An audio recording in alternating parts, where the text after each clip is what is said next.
who are my people that have never used Google Workspace for education? Now, I know you might have used Gmail or you might have used the Google Doc, but who's never encountered the whole Google Workspace before? Okay. So when you open a new tab, go ahead and open a new tab on your Chromebook. Anytime you open a new tab, at the top right, you'll see a couple of things. You'll see a quick link to Gmail and images, but you'll see a little cluster of squares. Okay, it looks like a little waffle. If you click that, it gives you a pop-up list of all the Google tools. It's like a quick access to Google tools. Okay, usually the gateway conversation for Google is Google Drive. So who's used Google Drive before? Okay, wonderful. So let's say, for instance, if we go to Google Drive, I'm going to be honest, everything that we do is in Google. Everything the state does is in Microsoft, which is lovely. But you can upload Microsoft documents in here. You can also upload PDFs, images, things like that, and store them in here. I pretty much live and breathe by my Google Drive and my Gmail and my calendar. So I don't know if you knew this, but like if you when you name your folders, you can do a couple of different things. I'm kind of a folder person, okay? Not in the real world. I don't have drawers full of folders that are color-coded and tabbed or anything like that. That was not me, but in here, I do like that. And so when you name folders, if there are things that you like to access quickly, you can right-click on any folder. And when you right-click on a folder, you can add a star to it. On Organize, when you right-click on a folder, if you go down to Organize, you can change the color of the folder. You can add it to your starred category, in which case, if you have 1 million folders, the starred category just lets you see all the ones that are favorited, okay? So one of the things that I've seen Jay do, Mr. Roeder, who's our principal at Pratt, and I started doing this too. If he has something that he likes to access a lot, he doesn't use the starred folder, but if he knows he's got like 5 folders that he really has to get to, he puts a number in front of them. So like if you put a 1 in front of it, or a 2 or a 3 or a 4, it'll show up and it'll sort numerically first, then alphabetically. So if you like to keep your stuff organized that way, you can. If you go to the new button at the top left, new just lets you create new folders. You can upload files. Before you upload a file, just make sure you're in the folder where you want that file to be, and then go ahead and upload it. But like I said, it doesn't have to be a Google Doc. It can be anything. You can save images, videos, Microsoft documents, PDFs, anything that you want to in there. If you want to create a document, you have, in that same new button, you have Google Docs, Sheets, Slides, Forms, and then you also have other things like Google Drawings, Google My Maps. I don't know how many people knew that Google My Maps was in there. How many people are just so excited knowing that? These are jokes. It's okay. It's too much. The jokes or the My Maps? Okay. So it's actually kind of interesting. My Maps is one of those things that you can do that lets you create a map with. Now, a lot of people would do this like on Google Maps. They would just go to maps.google.com. But you can actually make a lesson out of this, and you can add plot points on the maps, and it's kind of interesting, but it's kind of hard to explain unless I just show you. So one year, I've got to find it. I'm going to see if I can find it. Here's one called Lame Attempt at a Lesson. Where did it go?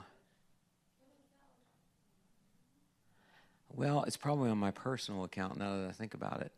But this was an interesting one. I made a Google form, and I had teachers, just to show how this worked, I made a Google form that asked them, where did you go this summer? One of them was concerts, too. One of them was like, what's your first concert that you attended, okay? And then when they filled out the form, I asked them for the name of the concert and where it was. And they had to give me a city and state, or they had to give me the latitude and longitude. they didn't know that. So I said city and state will work, but it has to be a city and state. If it's a country, if it's a foreign country, the city and the country at least. And then you can take that My Maps tool, and you can actually, if you go to a Google form and you have it move the answers over into Google Spreadsheet, you can actually insert, you can import data from a spreadsheet. So in this one, what we did is, like this one was, where did you go this summer? And this person went to, they toured the Fresh Market, Junction Bridge, President Clinton Library in Little Rock, Arkansas, okay? This person went camping, okay? This was kind of cool. They just put relax. But I was using this as an example because on all of these, you can also add video or pictures to it, which is kind of cool. So it says, visited my daughter and her husband for 8 days. And apparently there was a video attached, but it didn't work. This one, yeah, went to fireworks display. And then that looks like a clean version of an expletive on there, but I don't know why they did that. Anyway, and then they added we can add a fireworks image. So on the concert one, I got to go back to that.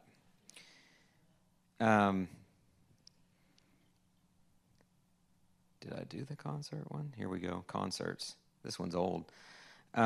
So like we had people add things like Olivia Newton-John. It was physical. Okay, well this is a family class, but okay. But on here, like Neil Young, Crosby, Stills, and Nash, Counting Crows. So with that one, I could actually click the photo, and then I could go to YouTube, and what was that one? Counting Crows. So I can search Counting Crows on YouTube, and I could find that, and I could attach the video for Mr. Jones onto that event. And then like the fun thing about that is if other kids in the class don't know what that is, they can then watch the video and go, oh, that's kind of cool. So those are just some of the neat little things that you can do with different documents like Google Forms, Sheets, and then My Maps. But like I said, there's all sorts of other things on here. You can also make Google Sites. You wouldn't just make a Google site just so you can have a website. You can make Google Sites for other things, like you can create a whole lesson around a Google site, and then you have a site where kids can go to find specific things on a lesson. Or you can turn it around and you can have the kids create their own Google site centered around a lesson. There's Google Jamboard on there, but I'm just going to be honest, Google Jamboard is going away. So there's a better tool out there that you might use if anybody's familiar with Padlet. If you go to padlet.com, that's a really cool tool. It's not a Google tool, but it's a good replacement for Jamboard. And then you can add other apps. So you're going to notice there's some things on here like Pear Deck. How many people have used Pear Deck before? Okay, a couple? One? No, just one. All right. Good job. Oh, okay. So Pear Deck is one of those tools that allows you to, you can insert questions along your Google slideshow. You can insert other things. It's a really cool tool. But that app was added by going down here to the bottom of this list. So if you click New, and then on that bottom of that, you click More, you'll notice Connect More Apps shows at the bottom of that pop-out. Connect More Apps takes you to the Google Workspace Marketplace, and you can attach other tools to your Google Drive. Now, I will say, not everything's going to be readily available to you. Some things Cindy has to approve. There's some really cool things in there. If you want to filter down to the things that have been approved for us, there's an Approved for You tab at the top. If you click that, you'll see that Nearpod, Screencastify, Audio Recorder, Edity, some other things are in there. All sorts of different little tools that you can add into this. Pear Deck is a great one. So in Google Slides, I already have Pear Deck added as a tool. You can add inside slides, docs, sheets, all those things have their own tools that you can add from the marketplace. So if you go to extensions inside Google Docs, any kind of Google Doc, sheets, slides, or forms, there's add-ons and then get add-ons, and you can add things like Pear Deck to Google Slides. That's probably where I showed it in a workshop the last time, so it's already attached here. So if I go to my extensions, here's Pear Deck. And if I open that app, it has a ton of free features. And there's some paid features in there that we don't pay for the district license on that, but there's a lot of free stuff in there that's really cool that you can use right away. So you can generate an instant Pear Deck. That's new. I haven't seen that before. But if you scroll through here, you can see where you can add slides to ask students a question. So this is great for a Chromebook, by the way, because in a Chromebook environment, when you're just showing a slideshow on the screen, that's one thing. But if I had set up our slideshow today, I could allow you guys to interact with me. Okay, so I'm going to actually do that right now. So I'm going to go to extensions from the regular slideshow, go to Pear Deck, open the add-on. I'm going to make a draggable. No, I can't do that. That's a premium. If you see a little yellow star on it, that is a premium tool. So you can't use those right away without a paid feature, but there's a template library, and you'll see that there's beginning of lesson, during lesson, and end of lesson things. So let's say during a lesson, I want to ask a question, and I'm going to say this is a draggable one that you can use. I'm going to click on it, and it's going to throw it between the slide that I'm looking at and the next slide. You'll see it pop up over there on the left. And you can edit these. Drag your dot to how you're feeling. I can edit this and say about the first day of school.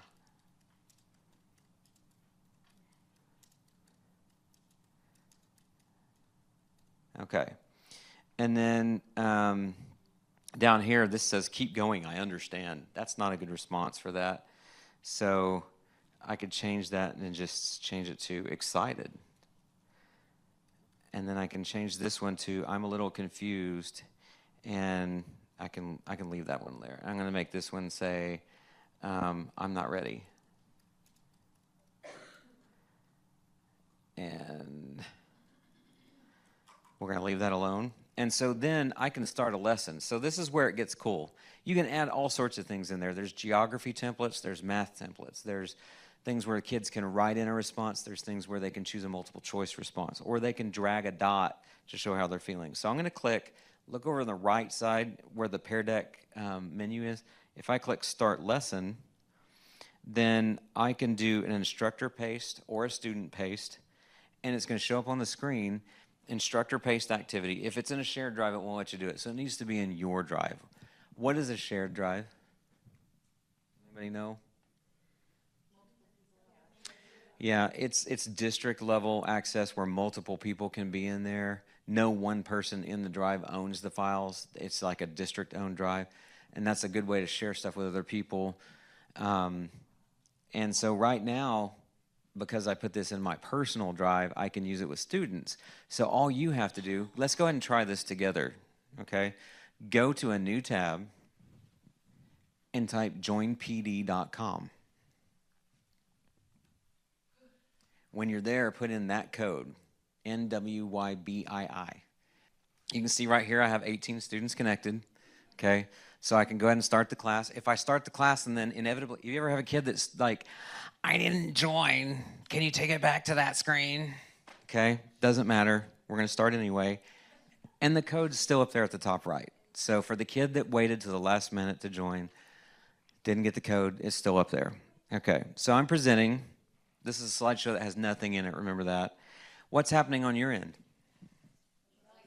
You're looking at this blank slide. If I go to the next slide, that new slide shows up on your screen now. So it is a teacher-directed activity. The kids are always on the slide that you're on, unless you choose student paste, which you could make like a centers activity that is like student pace, and they can work at their own pace. But if you're just going through and guiding the class, you've got this. And so like now, if you look on your screen, by the way, the Chromebooks that you received today are touch screen, okay? And they're also 2-in-1, so they can fold all the way back. And if you look under the left side, there's a little red stylus that you can pull out too, by the way. But because these are touch screen, you can drag your dot to vote. So like here, did you guys already drag your dot to tell me how you're feeling? So look at this. So when I'm working through it, I can move my mouse and a little bar pops up at the bottom and I can show responses. And so like right now, these are your responses. We have somebody that's not ready. We have somebody that's a little confused, and then we have a good number of somebodies that are ready to go. You're excited, if you remember me saying that. I can hide the responses, or I can bring them back so we can talk about them. I can also, if I find out that you're checking your email or doing something you're not supposed to do, I can hit lock screen, and it's going to lock you, and you can't. If you're in my presentation, you're now locked, and you can't do anything else on the slide. That's if you've got a kid that's just like scribbling all over the place and doing something weird and not paying attention. You can recenter them, and then you can unlock the screen. It don't work. Oh, there's another way you can lock it too, though. Go Guardian. Cindy's going to talk about that. And then if I'm ready to go to the next slide, I can just navigate from here. Or if I'm ready to end the slideshow, I can end. When you end, it asks you to name it. And when you name it, you can save your session, end it, and then you can actually go back to Pear Deck, and you can review that session if you want to. So it's a simple tool. It's free. It's easy to get, and not a lot to really learn in terms of how to do it. You just have to navigate through their things. Quickest thing to do, best thing to do right off the bat when you're in that Pear Deck menu on the right-hand side is just go to that start of lesson, middle of lesson, end of lesson, that template library. There's a lot in there. During the lesson, some of the other things, they had true, false. They have a mind map. They have a drawing slide. You have draggables. They have an instruction slide. They have one that's a stretch break. It's like, we're going to take a break, stand up and stretch, which we're getting ready to do, by the way. And you can also do multiple choice. But there's other things that are content specific. So like in social studies, remember, if it's got a yellow star, you can't use it for free. But if there's no yellow star, it's free. And so one of the things that social studies has in here, if I'm not mistaken, is they have find a place on Google Earth, draw a map, locate something on this map. Math has some features in there too like that, so it's really neat. So if you need to learn something Google, where do you go? MobileMind. It's going to be in there. There's going to be a lot of things in there that you can learn from MobileMind. If you still have questions, you can always email me. But for the most part, that's it.